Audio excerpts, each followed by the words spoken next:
موضوع الدرس في أحوال المنافقين سورة الحشر تفسير ابن كثير. الحمد لله رب العالمين والصلاة والسلام على أشرف الأنبياء وسيد المرسلين سيدنا محمد وعلى آله وأصحابه أجمعين.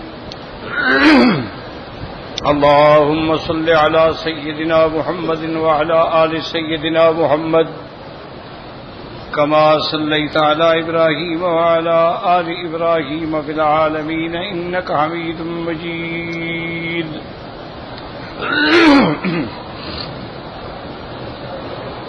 ألم تر إلى الذين نافقوا يقولون لإخوانهم الذين كفروا من أهل الكتاب لئن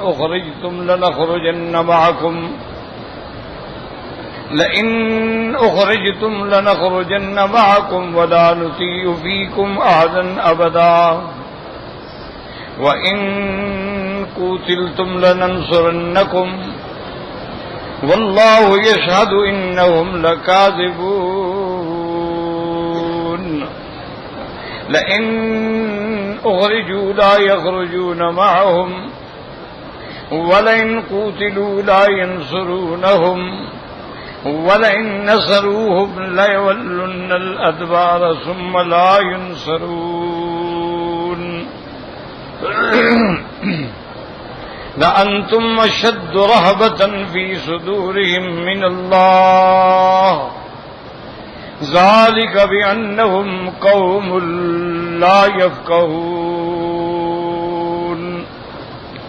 لا يقاتلونكم جميعا إلا في قرى محصنة أو من وراء جدر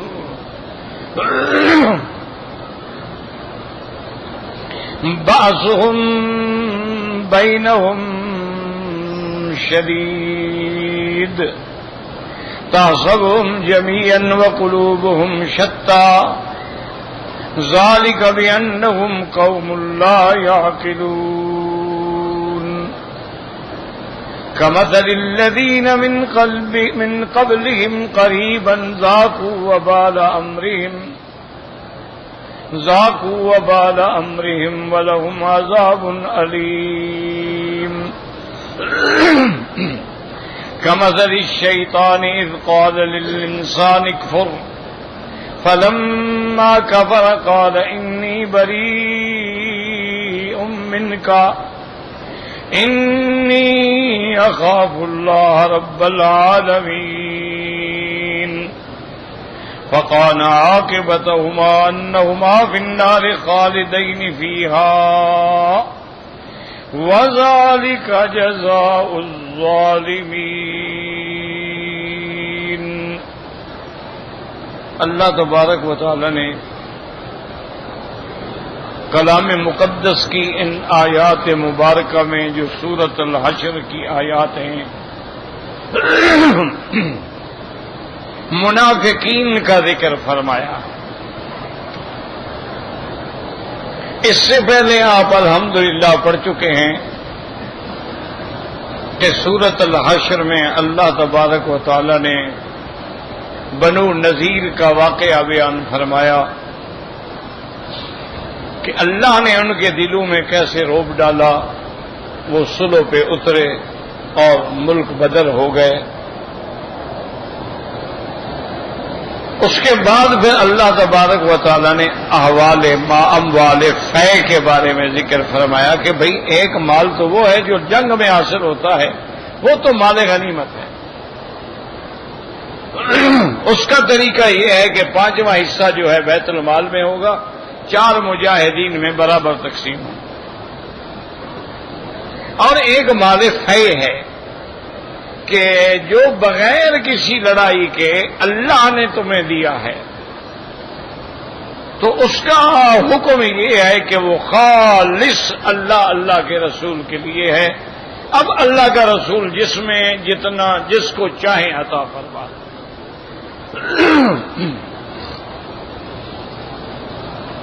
پھر اللہ تبارک و تعالی نے راستے بھی بتلا دیے کہ اس مال میں سے سب سے زیادہ حقدار مہاجرین ہیں جن کو گھروں سے نکالا گیا اور بغیر کسی مال کے آ گئے. اس کے بعد انصار ہیں جنہوں نے مہاجرین کو سینے سے لگایا اور ان کے دل میں کسی قسم کا کوئی تنگی، کوئی حسد، کچھ بھی نہیں تھا. تو اللہ نے اپنے پاک پیغمبر کو حکم عطا فرمایا کہ آپ یہ ہے غریبوں میں، یتیموں میں، مسکینوں میں، لیکن ان سب میں اولا مہاجرین و انصار. اور پھر وہ لوگ ہیں جو ان کے بعد ان دونوں کے لیے نیک تمنائیں رکھتے ہیں، دعائیں کرتے ہیں، ان کی اتباع کرتے ہیں، ان کی پیروی کرتے ہیں. تو حضور صلی اللہ علیہ وسلم نے ساری زندگی اسی پہ عمل فرمایا کہ ما سوا اپنے ذاتی خرچ کے باقی سب غریبوں میں، مسکینوں میں، فقیروں میں تقسیم کر دے. اور ساتھ اللہ پاک نے ہمیں یہ بھی ہدایت فرما دی کہ اگر ہم یہودی نظام سے نکل کر محمدی نظام کے سائے میں آ جائیں کہ امیروں سے زکوٰۃ لے کے غریبوں میں تقسیم کریں، ذمہ داروں سے عشر لے کر مستحقوں میں تقسیم کریں، تو دنیا میں کوئی غریب نہیں رہے گا اور دولت جو ہے وہ چند ہاتھوں میں مرکوز نہیں رہے گی بلکہ چلتی رہے گی. اب ان واقعات کے بعد اللہ تبارک و تعالی نے ذکر فرمایا ان آیات میں منافقوں کے بارے میں.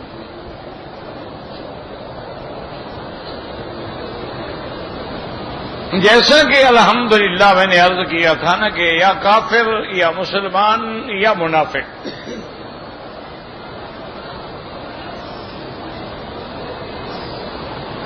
لیکن بات یہ سمجھیں کہ یہ واقعہ تو پہلے ہے، ان کے جلا وطن ہونے کے بعد تو نہیں ہے یہ واقعہ.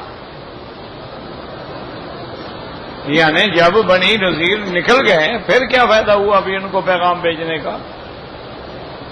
تو معنی یہ ہے کہ قرآن پاک جو ہے وہ قصے کی کتاب نہیں ہے کہ وہ ترتیب کا خیال رکھے کہ پہلے کیا تھا اور بعد میں کیا تھا اور بعد میں کیا تھا.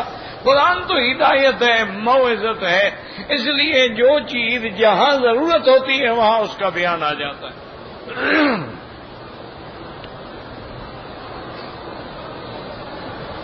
ورنہ اصولی طور پر دیکھیں تو منافقین نے یہودیوں کو جو پیغام بھیجے تھے ابھی تک یعنی وہ اپنے قلعے کے اندر موجود تھے کہ بھئی تم مضبوط رہو، ہم تمہارے ساتھ ہیں،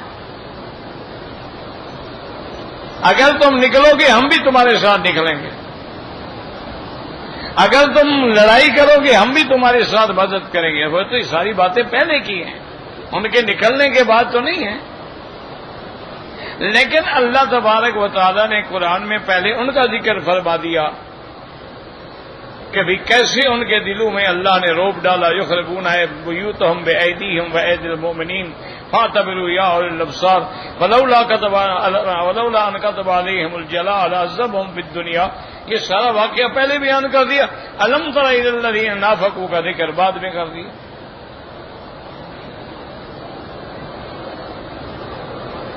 تو اس لیے بعض علماء فرماتے ہیں کہ اس کی دو وجوہ ہوتی ہیں، یاد رکھو کہ قرآن کریم جو ہے وہ کتاب ہدایت ہے، وہ کتاب موعظت ہے، وہ اللہ کا نور ہے. اور نور کیا ہے؟ جہاں اندھیرا ہوگا تو آپ روشنی کریں گے، ضرورت ختم ہو گئی آپ نے بند کر دیا. اس لیے اس میں ترتیب ضروری نہیں ہوتی. کبھی سرکار دو عالم کا ذکر پہلے آ جاتا ہے، نوح علیہ السلام کا بعد میں، کبھی نوح علیہ السلام کا ذکر پہلے آتا ہے اور حضور پاک کا بعد میں. تو مقصد بیان ہے، ترتیب نہیں ہے.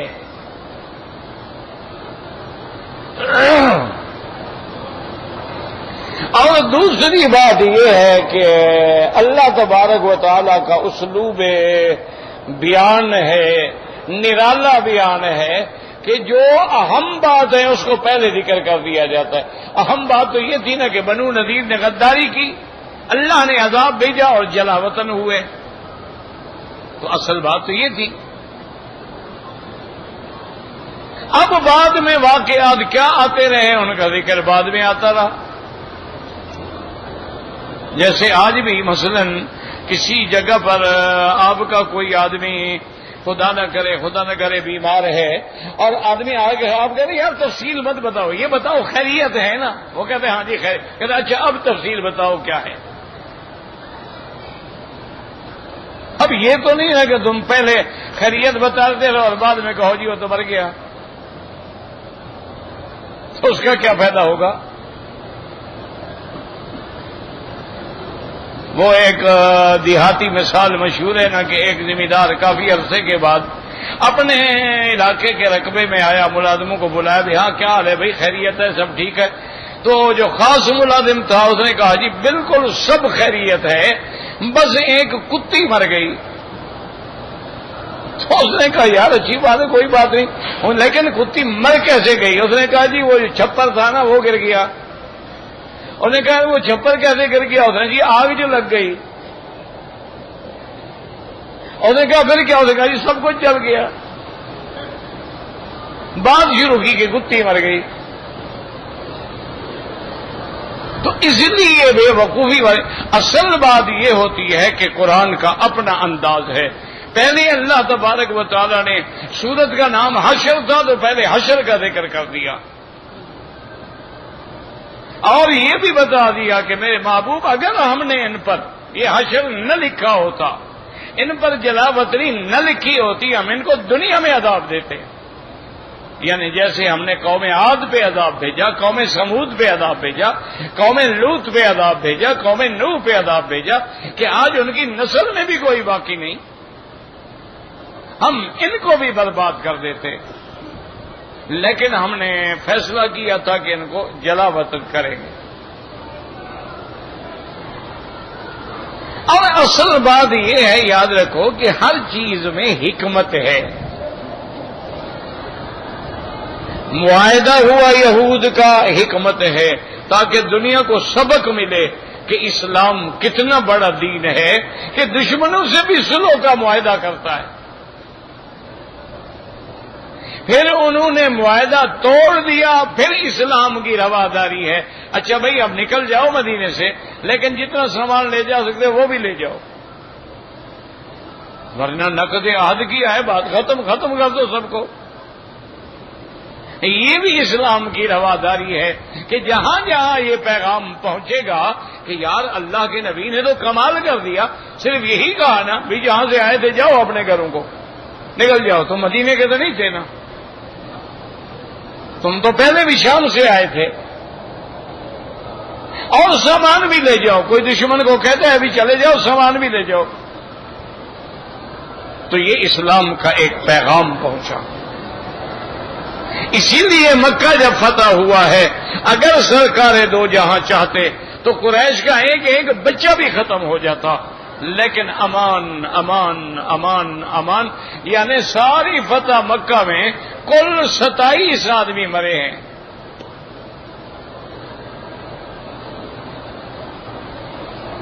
آج دشمن کافر یہودی نصرانی ہندو اسلام پہ الزام لگانے والے، آج نوجوان ماشاءاللہ تم پڑھے لکھے لوگ ہو، نوجوانوں کو انٹرنیٹ پہ بھی رسائی ہے، آپ حضور کے ساری زندگی کے غضبات جمع کریں اور کوئی مشکل نہیں. آج کل انٹرنیٹ ہے، بڑی آسانی ہے کہ سرکار دو عالم کی زندگی میں کتنے غزوات ہوئے، حضور پاک نے کتنے سرایا بھیجے، اور ان ساری جنگوں میں کل کتنے بندے مارے گئے. اور پھر ان ظالموں سے پوچھو جنہوں نے ایک ایک بم کے ذریعے 80 لاکھ بندہ ایک وقت میں مار ڈالا، اور وہ کہیں کہ اسلام دہشت گرد ہے.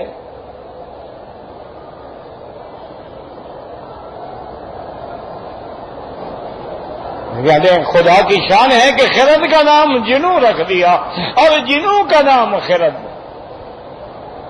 جو چاہے تیرا حسن کرشمہ ساز کرے. وجہ کیا ہے؟ یاد رکھو وجہ یہی ہے کہ جب آدمی کمزور ہو جاتا ہے تو طاقتور کی مرضی ہے پھر جو شرطیں منوائے.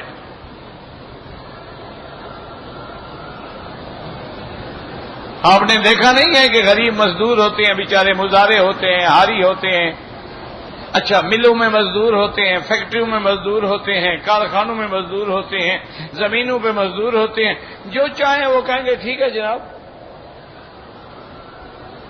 بھئی آج کل ہم نے آرڈر جلدی پہ بھجوانے ہیں، ذرا 1-2 گھنٹے کام زیادہ کیا کرو. ٹھیک ہے جناب.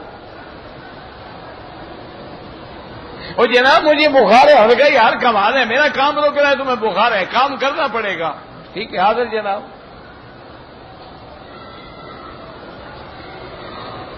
کسی زمیندار کے نظر میں اگر غریب مزارے کی لڑکی خوبصورت آ گئی تو نے کہا یار لڑکی کو گھر کے کام کے لیے بھیجا کرو نا. جی سرکار. وہ جانتا ہے نا کیوں بھیجا کرو. کسی پیر صاحب کی نظر پڑ گئی مریدنی پہ ماشاءاللہ ذرا خوبصورت ہے تو اس نے کہا کمال ہے یار تم لوگ آتے ہو تو ان گھر والوں کو بھی تو بھیجا کرو نا. اندر ذرا بیویوں سے ملا کریں. اندر کوئی بیوی نہیں ہوتی، وہ بیبا ہی ہوتا ہے اندر.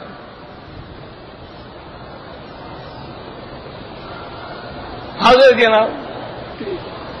یہی وجہ ہے کہ آج ہم کفر کے آگے اتنا ذلیل ہو گئے ہیں. وہ جو غلط بات کہتے ہیں ہم کہتے ہیں ٹھیک ہے.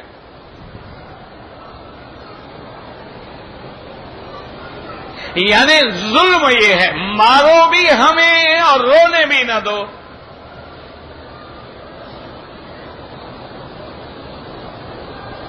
اسی کو کسی نے کہا تھا نا کہ ہم آہ بھی کرتے ہیں تو ہو جاتے ہیں بدنام، وہ قتل بھی کرتے ہیں تو چرچا نہیں ہوتا.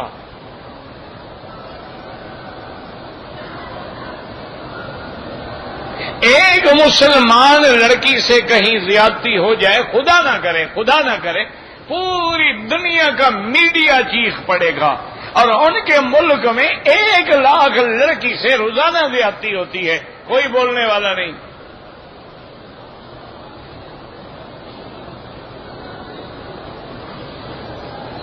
ایک مسلمان لڑکی کا کوئی زنا کا واقعہ ہاتھ آ جائے پوری NGOs چیخ پڑیں گی، ساری دنیا میں جناب نشر کر دیں گے. اور ان کے ملکوں میں 1 لاکھ کنواری لڑکی 9 سال سے 12 سال تک کی بچے پیدا کر رہی ہے. اس پہ خاموش ہے معاشرہ. کہتے ہیں پردہ ڈالو، پردہ انسانیت ہے، غلطی ہو گئی ہے، اس کو چھپاؤ.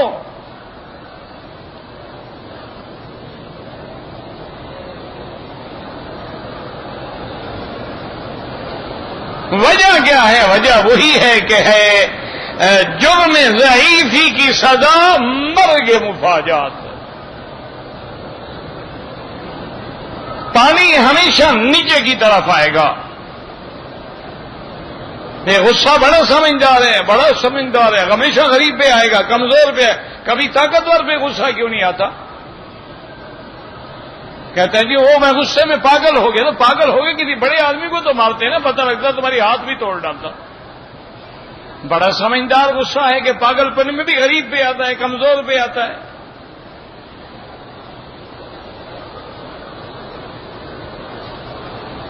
تو اس لیے ہمیشہ یاد رکھیں کہ جب ہم نے اسلام چھوڑ دیا ہے، اللہ کے قرآن سے رشتہ توڑ دیا ہے، سرکار دو عالم کی محبت کا دم بھرنا چھوڑ دیا ہے، ہر جگہ ہمارے مقدر میں ذلت ہے، رسوائی ہے، خواری ہے، بدنامی ہے، بے حیائی ہے، قتل ہے، خون ریزی ہے. ہماری لاشیں پڑی ہوتی ہیں، جنازے پڑھنے والا کوئی نہیں ہے.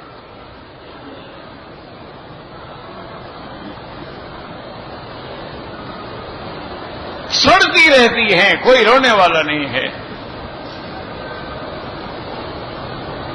کافروں کے کتے کی ٹانگ ٹوٹ جائے نا تو ڈاکٹر آ جاتے ہیں، ٹانگ کا آپریشن ہوتا ہے، بینڈیج ہوتی ہے، اس کو باقاعدہ ایڈمٹ کیا جاتا ہے، اور مسلمان کی عورت جو ہے بچہ جن رہی ہے، سڑک پہ پڑی ہے، ہسپتال میں بیڈ نہیں ہے،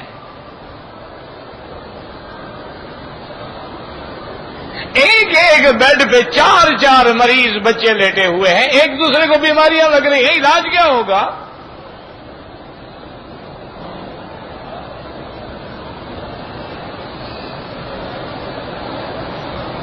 اس لیے اب آپ دیکھیں کہ بھی منافق جو تھے، یہ یاد رکھیں کہ منافق مدینہ منورہ میں تھے، مکے میں کوئی منافق نہیں تھا۔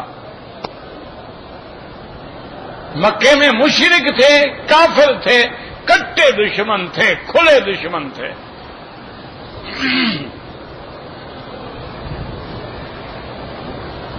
منافق کا دور کب آیا ہے؟ جب مدینہ منورہ میں حضور پاک گئے ہیں، اللہ نے اسلام کو غلبہ دیا، طاقت دی۔ اب ان لوگوں نے سوچا کہ بھائی اگر اسلام غالب آ گیا تو ہم تو رل گئے، اب کیا کریں؟ تو انہوں نے وہی کام کیا جو آپ کے ملک میں ہوتا ہے نا جی، کہ دو بھائی، ایک اس پارٹی میں ایک اس پارٹی میں، کوئی پارٹی تو اقتدار پہ آئے گی نا، بھیا بیٹھا ہوا ہے بھائی، یہ منافقوں کے ڈیرے ہیں، منافقوں کے کھلونے ہیں، یہ کوئی ایمان نہیں، کوئی سیاست نہیں، کوئی دین نہیں۔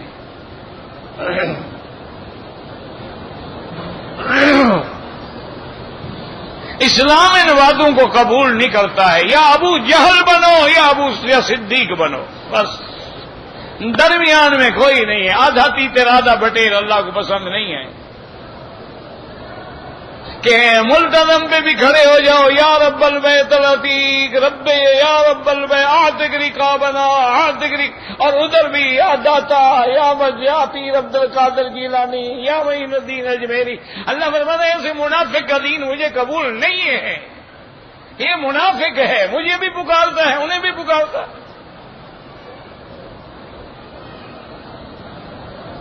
پھر کہتے ہیں کہ نہیں جناب ہم ان کو تو نہیں پکارتے، ہم ان کو تو کہتے ہیں یہ آگے ہماری سفارش کر دیتے ہیں، چونکہ ہم گندے ہیں، زبان گندی ہے، اللہ ہماری سنتا نہیں ہے اور ان کی خدا موڑ ہی نہیں سکتا، یعنی اللہ مجبور ہو گیا ان کے آگے۔ اچھا خدا ہے جو پیروں سے مجبور ہو جائے۔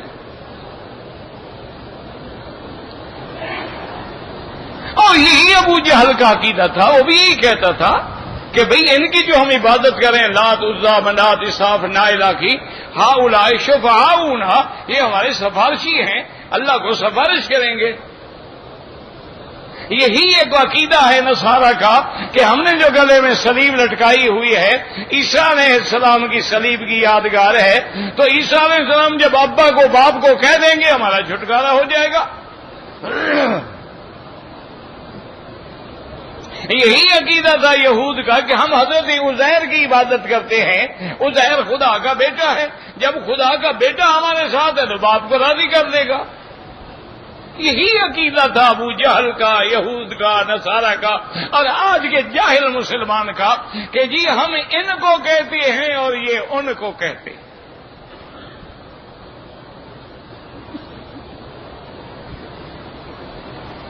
اور نفاق کیا ہوتا ہے؟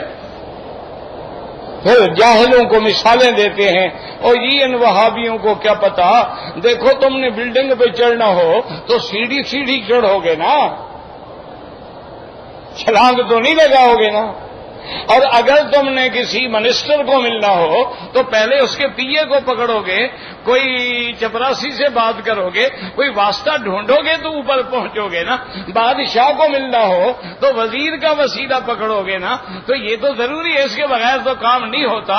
تو یاد رکھو جو ایسی مثالیں دیتے ہیں پہلے تو مثال دینے کے بعد ہی کافر ہو جاتے ہیں۔ اللہ فرماتا ہے لیسا کمثلہ شیء، میری کوئی مثل نہیں ہے، تو تم بادشاہ کی مثال دے رہے ہو تو کافر ہو گیا۔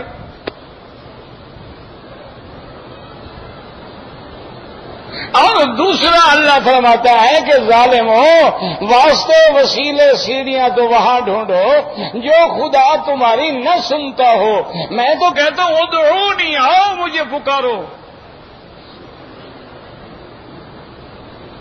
میں نے کبھی تمہیں یہ نہیں کہا کہ تم فلاں کے ذریعے پکارو، میں نے تمہیں کبھی حکم نہیں دیا کہ طواف کرو تو تم بزرگوں کے واسطے پکارو، میں نے تمہیں یہ نہیں کہا کہ مردوں اور زندوں کے واسطے سے پکارو، میں نے تمہیں یہ نہیں کہا کہ آدم و نوح کے واسطے سے پکارو، میں نے تو ڈائریکٹ دعوت دیا ادعونی، براہ راست مجھے پکارو۔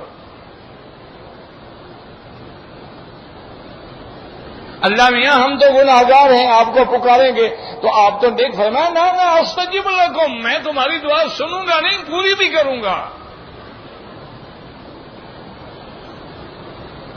اچھا اللہ میاں کوئی خاص مقام ہے وہاں پکاریں تو آپ سنتے ہیں، کوئی خاص ٹائم ہے اس ٹائم میں ہم پکاریں تو سنیں گے؟ فرمایا نانا اذا سألک عبادی انی فانی قریب اجیب دعوت الداعی اذا دعانی، جس وقت جس حال میں مجھے حمام میں کھڑے ہو کے بھی پکارو تو میں سنتا ہوں۔ حمام میں جاتے ہوئے نہیں پڑھتے ہو اللہم انی اعوذ بک من تو اگر وہ نہیں سنتا تو کیوں دعا پڑھتے ہو؟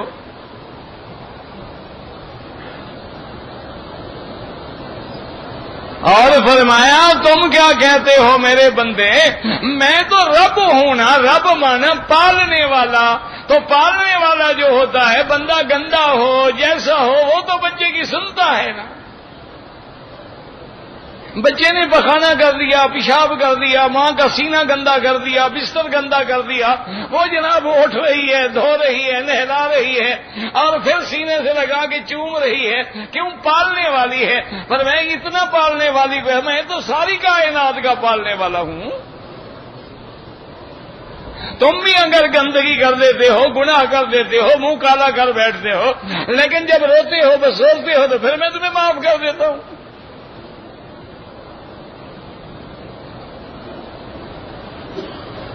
تمہاری کتنی غلطیاں ہیں، تم رو کے آتے ہو باپ کے بعد، ابا غلطی ہو گئی، ابا جان بس مجھ سے غلطی ہو گئی، مجھے ساتھیوں نے بھٹکا دیا بس ایک دفعہ موقع دے دیں، تو تم بار بار غلطی کرتے ہو، باپ بار بار تمہیں معاف کر کے سینے سے لگا لیتا ہے، اور تیرا باپ ہے وہ تو بندہ ہے، میں تو رب العالمین ہوں۔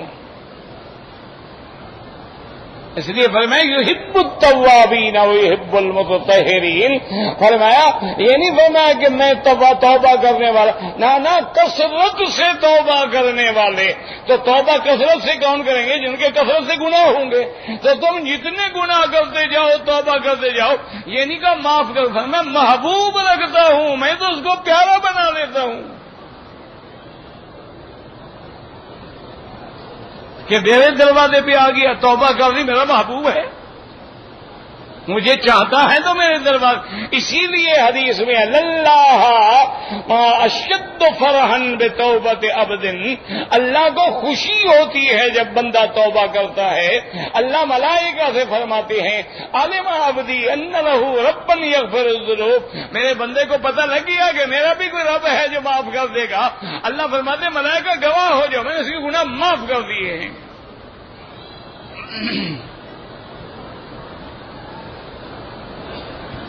اچھا پھر صرف کیا ہے؟ معاف نہیں،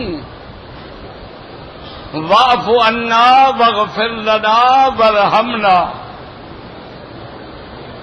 واعف عنا کا معنی معاف کرنا نہیں ہوتا، یاد رکھو، معنی اللہ فرماتے ہیں میں میرا بندہ جب تیرے گناہ ہے نا مٹا دیتا ہوں،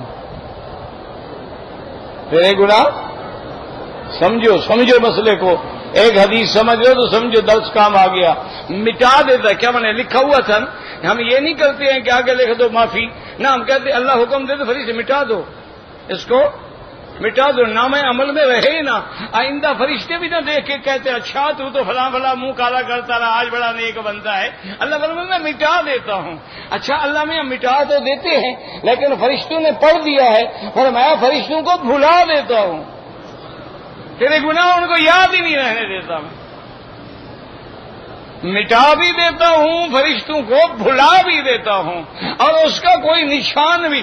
اللہ میاں کہاں کہاں سے مٹا دیتے ہیں؟ فرمایا تو نے زمین پہ گناہ کیا، زمین تیری گواہ تھی، میں نے وہاں بھی مٹا دیا، اب زمین گواہی نہیں دے گی۔ تیرے بدن نے گواہی دینی تھی، میں نے وہاں سے بھی مٹا دیا۔ تیرے نامہ اعمال نے گواہی دینی تھی، میں نے وہاں سے بھی مٹا دیا۔ کیوں؟ واعف عنا، اچھا مٹا دیا مولا۔ فرمایا آگے مانگ، واغفر لنا، صرف مٹا نہیں دیا بخشش بھی کر دی۔ اچھا مولا بخش بھی دیا، مٹا، کہنا نا اور مانگ، ورحمنا، رحم بھی فرما۔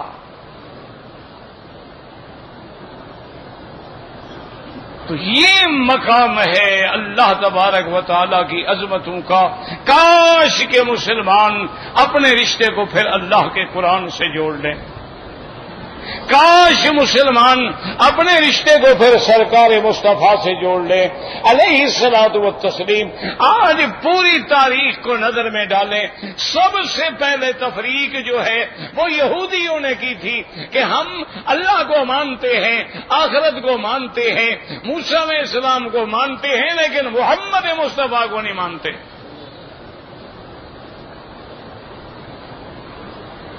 نصرانی کیا کہتے تھے؟ ہم اللہ کو مانتے ہیں، یوم آخرت کو مانتے ہیں، عیسیٰ علیہ السلام کو مانتے ہیں، لیکن محمد مصطفیٰ کو نہیں مانتے۔ یہ ہے تفریق۔ اسی طرح اب آپ آگے چلیں کہ یہودیت و نصرانیت کے فتنے کے بعد تقریباً 1000 سال گزرنے کے بعد وہ دجالیت کا فتنہ، دجال تو سب سے آخر میں آئے گا، لیکن چھوٹے چھوٹے دجال تو کئی پیدا ہوں گے نا۔ بڑا دجال جو ہے وہ تو ایک ہے، لیکن حضور نے فرمایا 30 دجالون، 30 دجال پیدا ہوں گے۔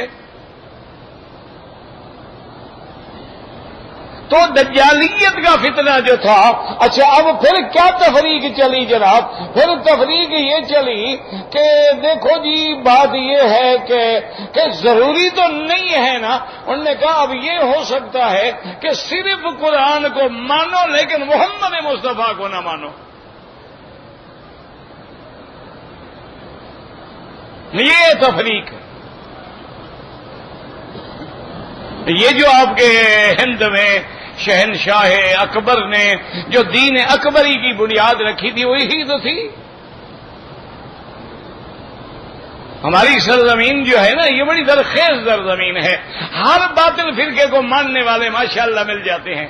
یہاں قادیانی آئے تو گلے لگانے والے تیار کھڑے ہیں، یہاں منکرین حدیث پیدا ہوں تب بھی لوگ تیار کھڑے ہیں، منکرین فقہ پیدا ہوں تب بھی لوگ تیار کھڑے ہیں، منکرین صحابہ ہوں تب بھی لوگ حاضر کھڑے ہیں، منکرین اہل بیت ہوں تب بھی۔ ہماری یہ زمین بڑی زرخیز ہے، جو فرقہ پیدا کرو لوگ کھڑے ہیں زندہ باد مرد آباد کہنے کے لیے۔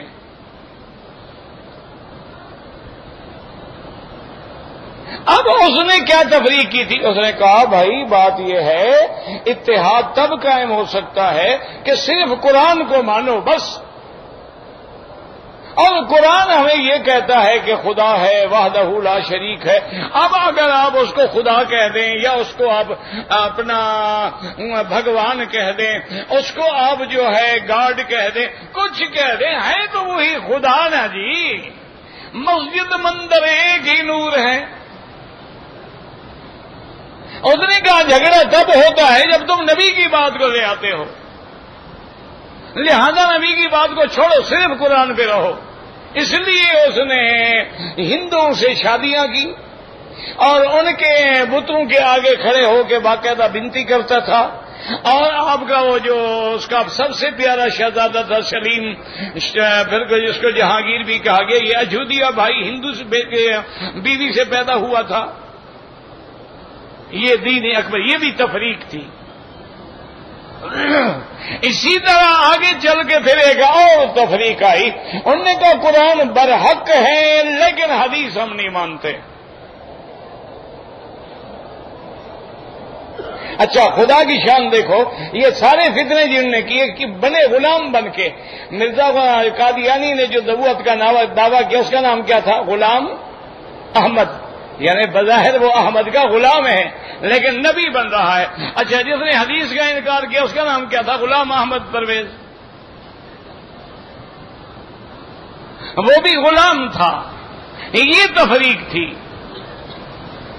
اور آج کل بھی یہی تفریق ہے کہ بھائی اللہ کو مانو یار، چھوڑو یہ مولویوں کی تقریریں اور مولویوں کی شریعت کے جی پردہ کرو اور حجاب کرو اور جناب حلال کھاؤ اور بینکوں کا کاروبار نہ کرو، سود نہ کھاؤ، شراب نہ پیے، چھوڑو نے کہا یار ان مولویوں کی باتوں کو، ہم اللہ کو مانتے ہیں، کلمہ پڑھتے ہیں، کبھی کبھی آج سال 2 سال کے بعد عمرہ بھی کر لیتے ہیں، کبھی کبھی گھر میں آیت کریمہ کا ورد بھی کروا دیتے ہیں، بات ختم ہو گئی۔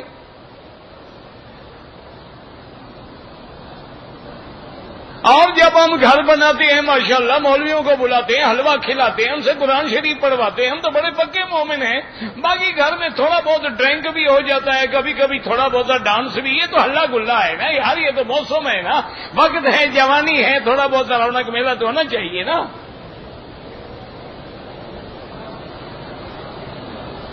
اور پھر وہ کہتے ہیں کہ جناب ہمیں مولویوں نے بتایا ہے کہ جو شراب حرام ہے وہ خمر ہے، اور خمر کہتے ہیں انگور کے جو شیرے سے بنتا ہے، ہم تو جناب شیمپین پیتے ہیں، ویسکی شریف پیتے ہیں، ہم تو جناب رائل سلوٹ پیتے ہیں، ہم تھوڑا شراب پیتے ہیں۔ انا للہ و انا الیہ راجعون، یہ سب نفاق ہے، کہیں نفاق عقیدے کا ہے، کہیں نفاق عمل کا ہے۔ اب اللہ فرماتے ہیں کہ میرا محبوب الم تر الی الذین نافقوا، کیا آپ نے نہیں دیکھا وہ جو منافق ہیں انہوں نے کن کو لاخوانہم الذین کفروا، وہ جو اہل کتاب کے کافر ہیں ان کے بھائی، معلوم ہوا کہ منافق اور کافر آپس میں بھائی ہیں، مسلمان اور منافق بھائی نہیں بن سکتا ہے۔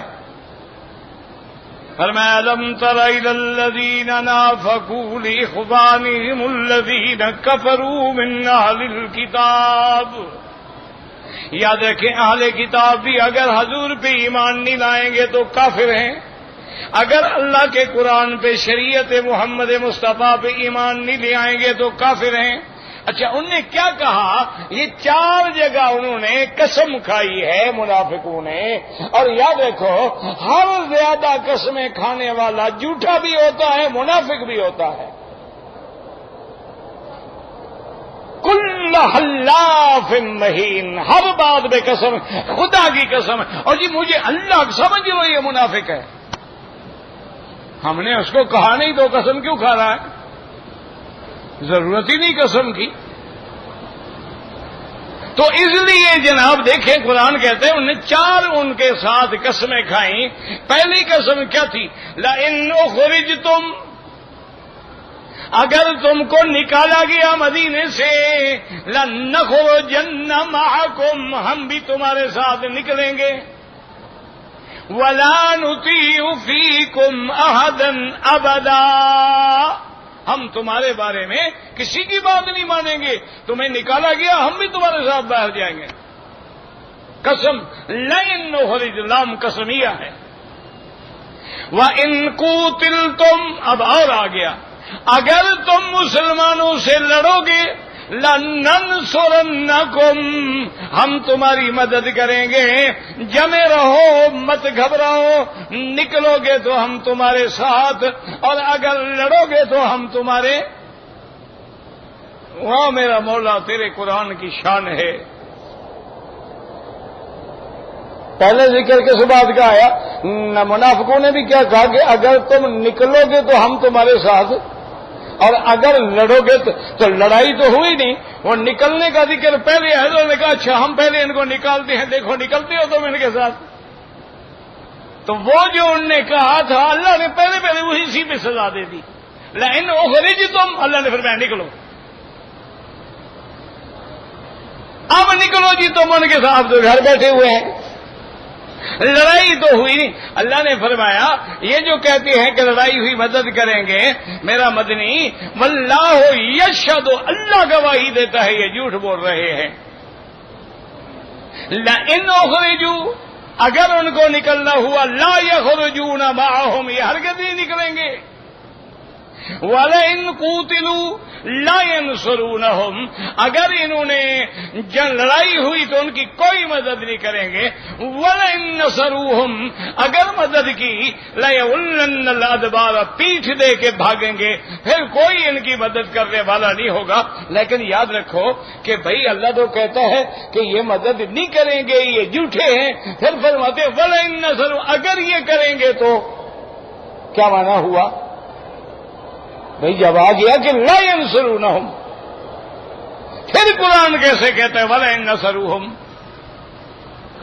تو معنی سمجھو کہ علی سبیل الفرض والتقدیر، کہ ہم فرض کر لیتے ہیں کہ چلو آ گئے مدد کو، لیکن پھر بھی یہ پیٹ دے کے بھاگ جائیں گے، یہ قدم جما کے نہیں کھڑے ہوں گے، کیونکہ یہ تو منافق ہیں، ان کا کام ہی یہی ہے. اس لیے معنی ہوتا ہے علی سبیل الفرض والتقدیر. اور اس کے بعد اللہ نے فرمایا عجیب بات ہے، لَأَنْتُمْ أَشَدُّ رَهْبَةً فِي صُدُورِهِمْ مِنَ اللَّهِ، ان کے دلوں میں تمہارا ڈر زیادہ ہے اللہ سے. کیوں؟ اللہ کا ڈر ہوتا تو منافقت نہ کرتے نا. منافقت کیوں کر رہے ہیں کہ ہم چھپے رہیں، ہمیں مسلمانوں سے بھی نقصان نہ پہنچے، ان سے بھی نقصان. تو معنی یہ ہوا یہ اللہ سے اتنا نہیں ڈرتے جتنا تم سے ڈر رہے ہیں بدبخت. مخلوق سے زیادہ ڈر رہے ہیں، خالق سے نہیں ڈرتے. اس سے بڑا بے وقوف کوئی ہوگا؟ لَأَنْتُمْ أَشَدُّ رَهْبَةً فِي صُدُورِهِمْ مِنَ اللَّهِ. اس لیے آگے اللہ نے فرمایا ذَلِكَ بِأَنَّهُمْ قَوْمٌ لَا يَفْقَهُونَ، ان کو کوئی عقل ہی نہیں ہے کہ بندوں سے ڈر رہے ہیں اور خدا سے نہیں ڈرتے. واللہ اعلم.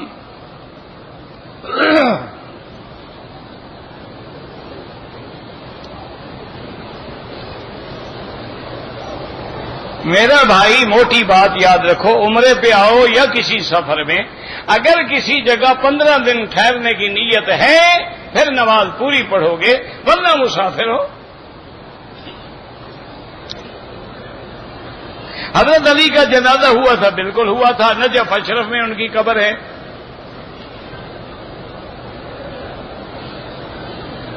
اگر کسی آدمی کو جریان کی بیماری ہے تو جریان میں تو غسل نہیں ہوتا، استنجا ہوتا ہے. میں نے 4 عمرے کیے ہیں، چاہے 100 کرو چاہے نہ کرو، یہ نفلی عبادت ہے. کرنا چاہو کرو، نہ کرو تو نہ کرو. جیسے تہجد ہے، 8 رکعت پڑھو یا 100 رکعت پڑھو.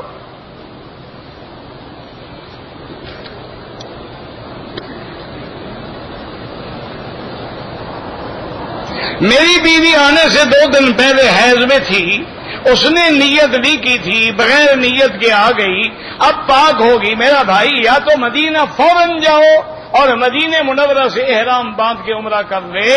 اگر مسجد عائشہ سے عمرہ کرے گی 1 بکری دم دینی پڑے گی کہ میقات سے وہ بغیر نیت کے آئی ہے.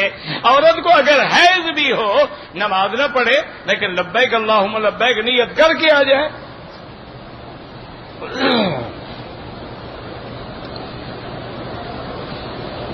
کہتے جی وسیلے سے دعا کرنے کی. مجھے تو قرآن میں کوئی آیت نہیں ملی، آپ کو جب مل جائے مجھے بھی بتا دینا، میں بھی عمل کروں گا.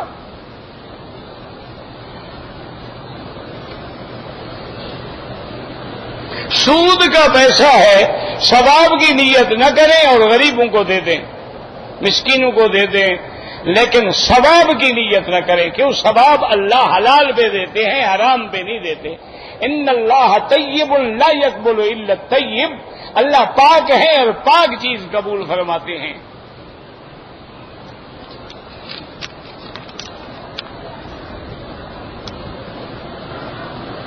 کہتے ہیں جی کہ زمین آسمان کے بنانے سے پہلے اللہ نے حضور کو بنایا تھا. یہ تو کسی جگہ نہیں لکھا ہوا. زمین آسمان بنانے سے پہلے تو اللہ نے قلم پیدا کیا تھا. اول ما خلق اللہ القلم. قرآن اللہ کا کلام ہے، اس میں کوئی شبہ ہے؟ اللہ نے جبریل پہ پڑھا، جبریل نے محمد مصطفیٰ پہ پڑھا. سرکار دو جہاں کے جنازے کی ضرورت ہی نہیں تھی. جنازہ تو گناہگاروں کا پڑھا جاتا ہے. حضور کو آپ گناہگار سمجھتے ہیں؟ حضور تو معصوم ہیں. صحابہ جاتے تھے، درود پڑھ کے کمرے سے باہر آ جاتے تھے. نہیں، مجھے یہ بتاؤ کہ 1400 سال گزر گئے ہیں، تمہیں ابھی تک نبی کے جنازے کا مسئلہ اٹکا ہوا ہے؟ خدا کے قہر سے بھی نہیں ڈرتے ہو؟ آپ سے قبر میں پوچھا جائے گا کہ میرے نبی کا جنازہ کس نے پڑھایا تھا؟ میدان حشر میں آپ سے پوچھا جائے گا کہ میرے بدری پاک کا جنازہ کس نے پڑھایا تھا؟ چلو اگر پڑھانا بھی تھا، ہم تو نہیں تھے، پھر ہم پر کیا گناہ ہے؟ اگر ہوں بھی تو فرض کفایہ ہے، 2 بندے پڑھ لیں، باقی کسی پہ گناہ نہیں ہے۔ اور اگر انتظام کرنا تھا تو انتظام کا ذمہ وار حضرت علی ہے، حضرت ابو بکر تو نہیں ہے، رشتہ دار حضرت علی ہے اور حضرت ابو بکر ہیں۔ اور حضرت علی نے بھی اگر ڈر کے مارے جنازہ نہیں پڑھایا، پھر اچھا بابا مشکل کشا اچھا ہے، خود تو ڈر رہا ہے، تمہارے لیے مشکل کشا ہے۔ خدا کا خوف کرو، ایسے جاہلوں والے عقیدے دماغ میں رکھ کے اپنے آپ کو کیوں کافر بناتے ہو؟ اللہ کے نبی کا جنازہ اس لیے نہیں تھا کہ میرا مدنی معصوم عن الخطا ہے، اور آپ کے لیے دعا کی ضرورت ہی نہیں تھی۔ بی بی عائشہ کے حجرے میں 10 صحابی کھڑے ہو سکتے تھے، 10 چلے جاتے، کھڑے کھڑے درود شریف پڑھ کے باہر آ جاتے، پھر اور 10 چلے جاتے تھے۔ جتنے کو نصیب ہو سکا، نہیں ہوا، کوئی جھگڑا نہیں۔ اچھا، یہ مطالبہ حضرت علی نے بھی نہیں کیا، بی بی فاطمہ نے بھی نہیں کیا، تمہیں 1400 سال کے بعد کیسے تکلیف ہو گئی ہے؟ کیا ہے مسلمانوں کو لڑانا ہے؟ کبھی جنازے پہ لڑائیں گے، کبھی میلاد پہ لڑائیں گے، کبھی 11ویں پہ لڑائیں گے، کبھی 12ویں پہ لڑائیں گے، کبھی رجبی پہ لڑائیں گے۔ کافر ہمیں مارتے رہیں گے، ہم اسی مسئلوں میں لڑتے رہیں گے انشاءاللہ۔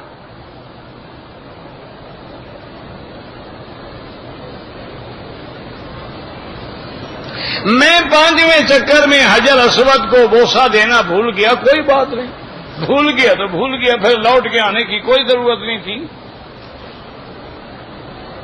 بخاری شریف اور اس کے مصنف کا نام کیا ہے؟ ابی عبداللہ محمد ابن اسماعیل بخارا میں پیدا ہوئے ہیں، کتاب کا نام الجامع الصحیح ہے، کتاب کا نام کوئی بخاری شریف نہیں ہے۔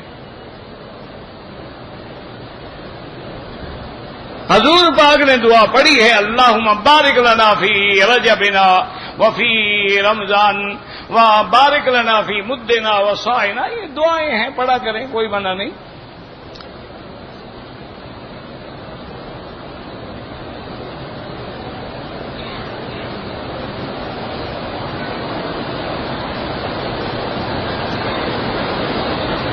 کہتے جی کہ لڑکی اور لڑکے نے گناہ کیا، حمل ہو گیا، بعد میں نکاح ہوا، لیکن وہ لڑکا زنا کا شمار ہوگا، نکاح کے بعد جو پیدا ہوگا وہ لڑکا نکاح والا ہوگا۔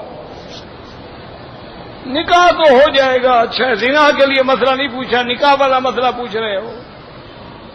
جو کیا منہ کالا کیا، اب تو نکاح کر لیا نا۔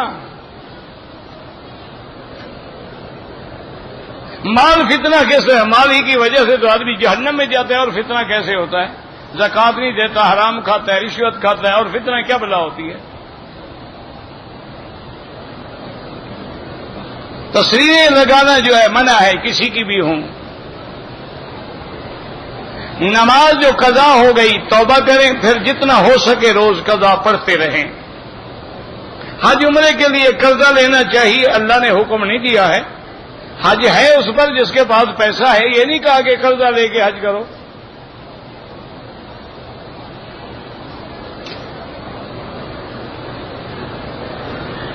بسم اللہ الذی لا الہ الا ہوا حدیث میں ہے، یہ تو 20 مقامات پہ ہے، اللہ عالم کہاں کی حدیث آپ ڈھونڈ رہے ہیں، کوئی جن راوی نہیں ہے۔ اگر انسان کا عقیدہ صحیح نہیں، کوئی عمل قبول نہیں ہوگا۔ من کان یرجو لقاء ربہ فلیعمل عملا صالحا ولا یشرک بعبادت ربہ احدا۔ بیت الخلاء میں بھی سر ڈھانک کے جائیں، سنت ہے تاکہ شیطان نہ کھیلے۔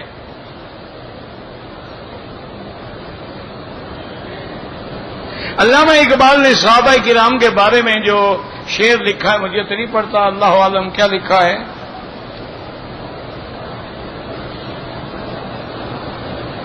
امام صاحب کا یہ عقیدہ تھا، کون امام صاحب کا؟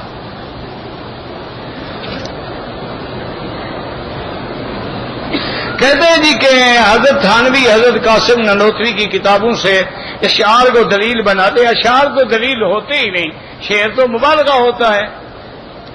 اشعار تو کبھی دلیل نہیں ہوتے. کوئی دلیل بناتا ہے تو بڑا بے وقوف ہے.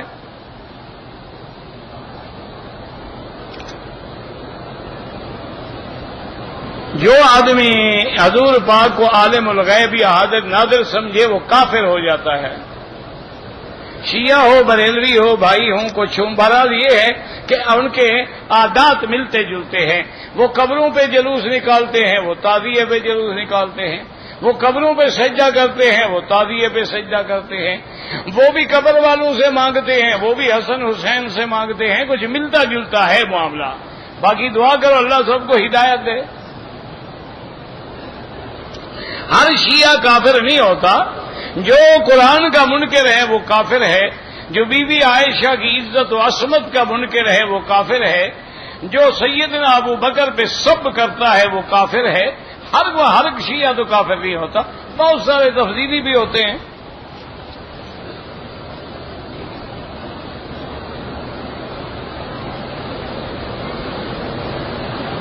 میری فیملی بغیر احرام کے انڈیا سے آئی ہے. ان کو فوراً مدینہ شریف لے جاؤ یا طائف لے کے میقات سے احرام باندھ کے عمرہ کرا دو، پھر کوئی دم نہیں ہے، ورنہ دم پڑ جائے گا. اگر عورت کے پاس 1.25 تولے سونا ہے یا کچھ چاندی ہے، کچھ سونا ہے، قیمت 7.25 تولے کی بن جاتی ہے تو زکوٰۃ شروع ہو گئی.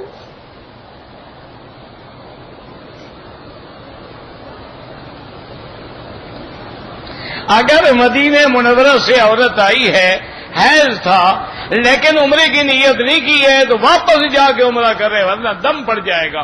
حیض کی حالت میں نیت کرنا جائز ہے، کوئی منع نہیں.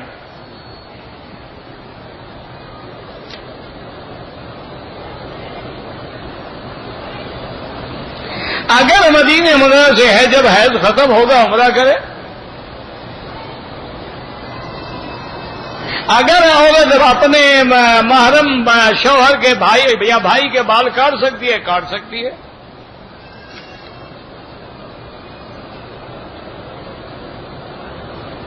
اگر عورت نے کراچی سے عمرے کا احرام باندھا ہے، حیض آ گیا، وہ اسی طرح سمجھے عمرے میں ہے. ایک چادر کھولنے سے کچھ نہیں ہوتا. جب پاک ہو جائے عمرہ کرے غسل کر کے. یہ سمجھتی ہے کپڑا کھول دیا تو عمرہ کپڑے میں بندھا ہوا تھا بھاگ گیا.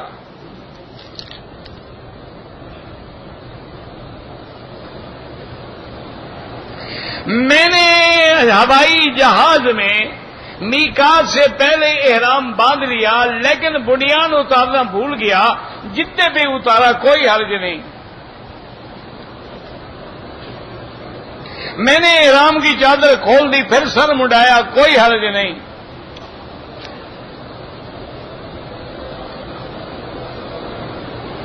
آپ کی عورتوں کے سننے کے لیے بیٹھنے کے لیے جگہ بنائی جائے تو آپ لوگ بنائیں، میں نے تو نہیں بنانی نا. یہ جو مرد ہوتے ہیں جگہ چھوڑ دیں ان کے لیے.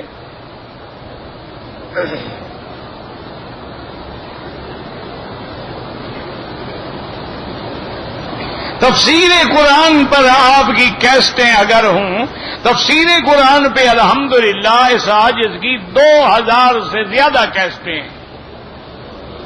آپ نے لینی ہے تو ان سے مل جاتی ہے.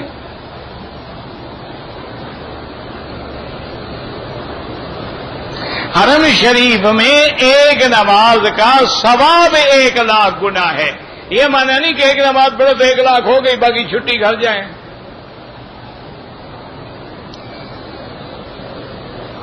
میرے والد کا انتقال ہو گیا، اللہ مغفرت فرمائے. اللہم اغفر لجمیع المسلمین والمسلمات.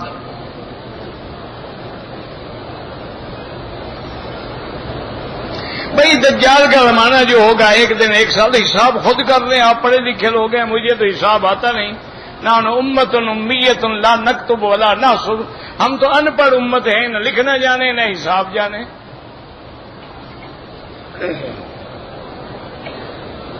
ویسے بھی یاد رکھو کہ مولوی اور پیر جو ہے نا، ان کو حساب آتا ہی نہیں، اس لیے کہ اللہ نے ان کو پیدا ہی بے حساب کھانے کے لیے کیا ہے کہ کماؤ تم اور کھائیں گے مولوی اور پیر، حساب کیوں کریں؟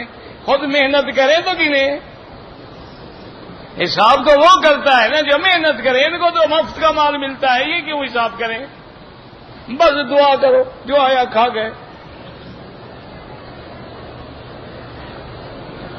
اگر سنی بینک میں زکوٰۃ سے بچنے کے لیے آپ کو شیعہ لکھواتا ہے تو بہت بڑا منافق ہے، یعنی دین کے فرض سے بچنے کے لیے مذہب بدل رہا ہے، اس سے بڑا کوئی منافق ہے؟ جنازے کے بعد جو دعا ہے وہ خالص بدعت ہے، اور کل بدعت ضلالہ، ہر بدعت گمراہی ہے، کل ضلالۃ فی النار، اور ہر گمراہی کا ٹھکانہ جہنم ہے۔ کل خانی شریف خالص بدعت ہے، 7 جمعرات شریف خالص بدعت ہے، چہلم شریف خالص بدعت ہے، عرس شریف خالص بدعت ہے، میلاد شریف 11ویں شریف 12ویں شریف جہاں شریف لگے ڈر جانا کے بدعت ہے۔ ربنا تقبل منا انك انت السميع العليم وتب علينا انك انت التواب الرحيم اللهم اجعل لنا وللمسلمين من كل هم فرجا ومن كل ضيق مخرجا ومن كل بلاء عافيا اللهم انصر الاسلام والمسلمين اللهم احفظ سائر بلاد المسلمين وهذا البلد الامين واجعلها امنا مطمئنا سخاء رخاء الى يوم الدين برحمتك يا ارحم الراحمين ربنا آتنا في الدنيا حسنة وفي الآخرة حسنة فقنا عذاب النار اللهم أسعدنا في الدارين اللهم اقض عنا الدين اللهم كن لنا ولا تكن علينا وانصرنا على من بغى علينا وصلى الله تعالى على خير خلقه سيدنا محمد وعلى آله وصحبه أجمعين اللهم صل على سيدنا محمد وعلى آل سيدنا محمد وبارك وسلم